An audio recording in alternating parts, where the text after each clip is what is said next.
disso, por causa do Dia dos Professores, eu hoje queria fazer uma reflexão um pouco mais breve do que normalmente fazemos, até para aproveitarmos o tempo aqui que teremos na nossa Assembleia. Mas eu queria pensar sobre isso. A palavra mestre é uma palavra muito conhecida no Novo Testamento. Até porque a palavra mestre, ela é usada com referência a Jesus Cristo. Jesus Cristo era chamado de mestre, rabi no hebraico, didáscalos no grego. A gente conhece mais a palavra didáscalos porque na língua portuguesa a gente tem algumas palavras que se originam na palavra didáscalos. A didascalia, ou a arte de ser mestre, de lecionar, ela aparece na nossa língua como didática, por exemplo. Didático. E aí a gente recorre a essa palavra lá no Novo Testamento. Jesus foi chamado de didáscalos, ele foi chamado de mestre, ele foi chamado de rabi algumas vezes. De maneira muito especial, ele foi tratado como didáscalos, como rabi e como mestre no Evangelho de Lucas. No Evangelho de Lucas, esse título dado a Jesus aparece vezes consideráveis, mas também muito específicas. Porque a ideia do mestre, como de um rabi, como de um didáscalos, era alguém que tinha autoridade para ensinar. Então, algumas versões da Bíblia, e aí eu gostaria de lembrar, sempre há pessoas que me perguntam, né, pastor, qual é a melhor versão da Bíblia? Não tem melhor versão. Existem várias versões. A gente não lê a palavra de Deus na língua dela, a não ser que você leia hebraico e grego. Se você lê hebraico e grego, você lê a Bíblia na língua dela. Mas se você não lê hebraico e grego, você depende de traduções. E traduzir, muitas vezes, é muito difícil. As traduções, às vezes, ficam limitadas. Há palavras no hebraico, há palavras no grego que a gente não tem correspondência em português, tem que buscar a melhor ideia. E aí as traduções ficam limitadas. Por isso, toda vez que você for comprar uma nova Bíblia, compre uma Bíblia na versão diferente da que você comprou anteriormente. Se você já tem uma versão, se tiver que comprar uma Bíblia nova, compra de outra versão. Porque aí, quanto mais versões você tiver da Bíblia, mais claramente você lê o texto, compreende o texto, porque aí você lê em 2, 3 versões, e muitas vezes o que uma versão não explica bem, uma outra versão explica melhor. Mas é o que a gente pode fazer, porque a gente lida com tradução, a gente não lida com a língua original. A palavra mestre é uma palavra que tem essa força que na língua portuguesa não tem. Por isso, algumas versões traduzem didáscalos como Senhor. Várias botam como mestre, outras botam como Senhor, porque evidenciam mais a autoridade do mestre, e outras versões colocam lá Senhor Mestre, que é para ficar com as duas possibilidades, não é? Mas isso porque a palavra didáscalos ou mestre tinha essa força de alguém que falava porque tinha o que falar, que é a mesma ideia do Eclesiastes, do Kohelet, que é a palavra hebraico, que a gente, quando foi traduzido para o grego, traduziu como Eclesiastes, aquele que fala para uma eclesia, aquele que fala para um agrupamento.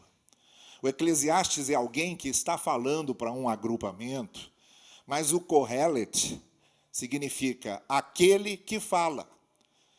E significa mais ainda, significa aquele que fala porque tem o que falar. Ia ficar difícil, né, a gente traduzir isso para o português. Imagina se a gente tivesse traduzido isso ao pé da letra. Toda vez que fosse ler Eclesiastes, ia ter que dizer, abra sua Bíblia no livro daquele que fala porque tem o que falar. Não ia ficar legal, então a gente fica com o máximo que a gente consegue. Abra a Bíblia no livro daquele que está falando para a eclesia, para uma comunidade, para um agrupamento de pessoas, o Eclesiastes. Então a tradução tem dessas coisas. Mestre tem essa autoridade. Mestre é aquele que tem autoridade, porque fala, pois afinal ele tem o que falar. Então, acima de todas as coisas, o que faz de alguém um mestre é ter conteúdo. O que faz essencialmente de alguém um mestre é ter conteúdo. É ter o que dizer. É ter o que dividir. É ter o que compartilhar. Então, a ideia da autoridade do mestre vem daí. Ele tem conteúdo, ele tem o que dizer, ele tem o que compartilhar. E aí a palavra mestre aparece, pelo menos, em 3 textos distintos. Preciso controlar o tempo aqui para não me perder. Aparece em 3, normalmente eu sou o dono do tempo aqui, mas hoje eu não sou, então eu tenho que me segurar. 3 textos, eu quero justamente só mencionar esses 3 textos e as condições em que a palavra mestre ganha um sabor especial. Livro de Lucas, onde didáscalos aparece mais vezes. Primeiro ele aparece em Lucas 18, quando um jovem se aproxima de Jesus e pergunta: bom mestre, que farei para herdar a vida eterna? Ele estava querendo uma informação. E a primeira coisa que um mestre faz é dar informação. É fazer com que a pessoa compreenda. Fazer com que a pessoa entenda. Fazer com que a pessoa veja. Fazer com que a pessoa receba o mínimo de subsídios para interpretar, para compreender, para traduzir, para fazer sua própria crítica. Informação. Ele não sabia lá muito sobre vida eterna, então ele procura Jesus e pergunta: que vou fazer para herdar a vida eterna? E chama Jesus de mestre por isso. Então, a primeira coisa que um mestre faz é compartilhar seu conhecimento. Ninguém podia falar tão bem sobre vida eterna como Jesus. Ele era a palavra que se fez carne. Aquele que estava com Deus desde o início, como diz o prólogo de João. Então, se tinha alguém ali que podia falar de vida eterna, era Jesus. Procurou a pessoa certa. Então, em primeiro lugar, o mestre é aquele que divide conhecimento. Sabe, conhece, entende e faz os outros entenderem, conhecerem, saberem. É o grande primeiro desafio do mestre. A segunda vez em que a palavra didáscalos, ou a palavra mestre, aparece no Evangelho de Lucas, é Lucas capítulo 17. Ou antes disso, Lucas capítulo 8. Vamos colocar essa vez aqui antes. Lucas capítulo 8, os discípulos no barco, no meio da tempestade, acordam Jesus usando justamente essa expressão. Como eles estão assustados, apavorados, eles estão chamando Jesus, usam 2 vezes, mestre, mestre. Estão com urgência. Há uma urgência nessas palavras. Eles têm urgência porque o barco está quase afundando.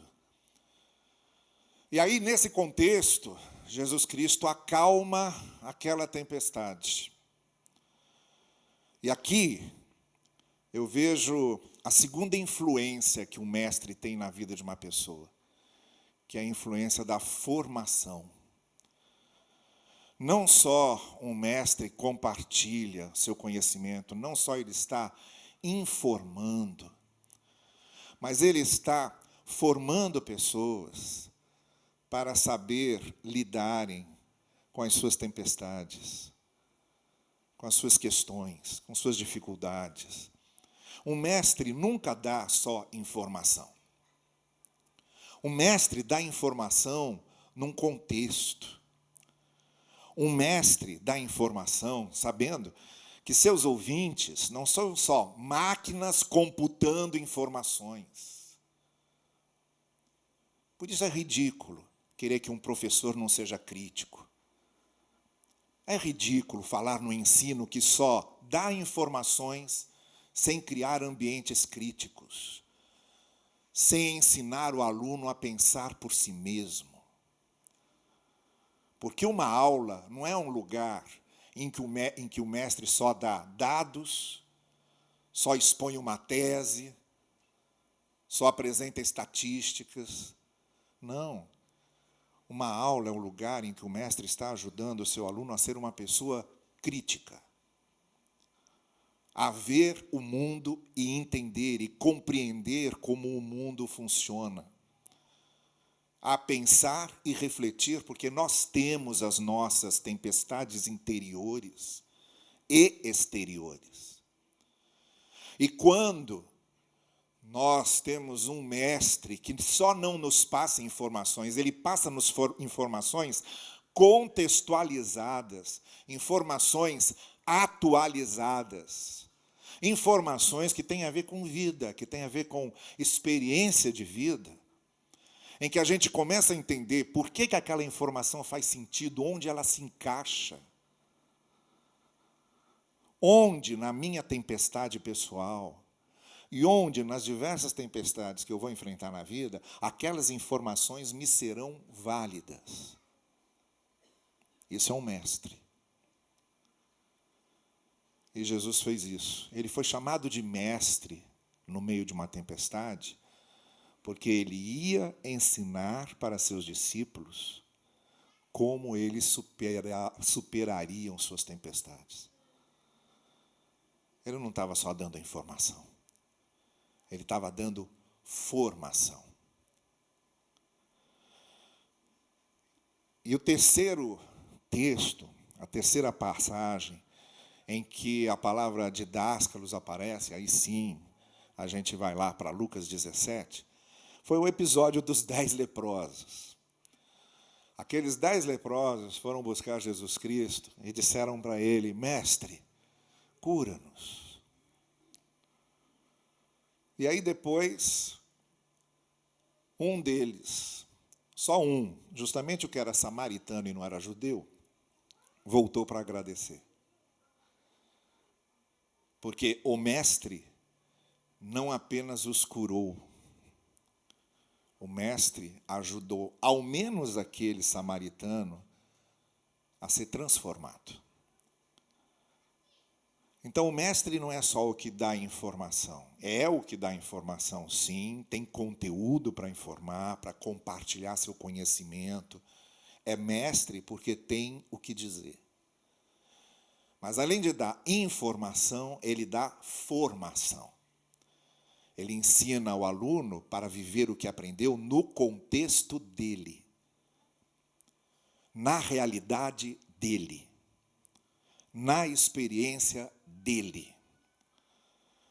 Ele não está só informando, mas ele está formando para que cada aluno vença suas próprias tempestades. E, em terceiro lugar, ele está transformando. Às vezes não pega todo mundo, não. Se a gente usar a estatística de Cristo,